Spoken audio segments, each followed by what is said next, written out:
শহর দুর্গাপুরে একটু কনকনে ঠান্ডা প্রতি বছরই পড়ে আর কি, কিন্তু বিষয়টা হলো যে এবছর শহর দুর্গাপুরে সেভাবে জাঁকিয়ে শীত পড়েনি।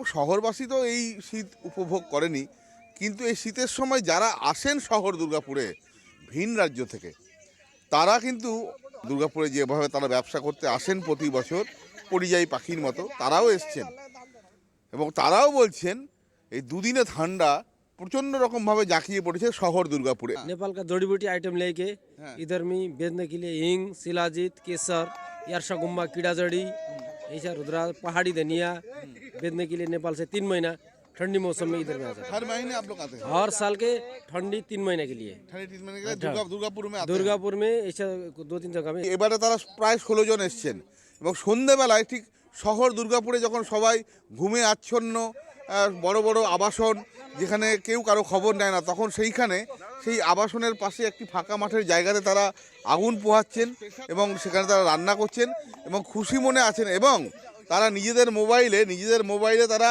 নিজেদের লোকসঙ্গীত, তাদের যে লোকসঙ্গীত সেই গান শুনে তারা নিজেদের মনোরঞ্জন করছে। मोबाइल में गीत गाता है और नेपाली भाषा से गीत गाता है। हाँ, ऐसे मनोरंजन हंस भी ठट्टा करता है। दुर्गापुर शहर आप लोग को कैसा लगा? बहुत अच्छा लगा है, बढ़िया अच्छा है।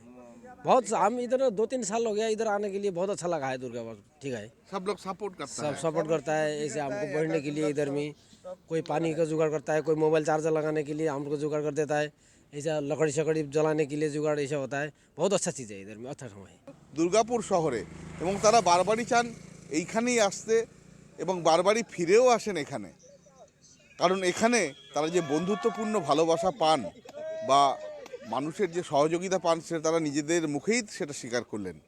আমার শহর দুর্গাপুর থেকে সঞ্জীব সুই, কলকাতা টিভি।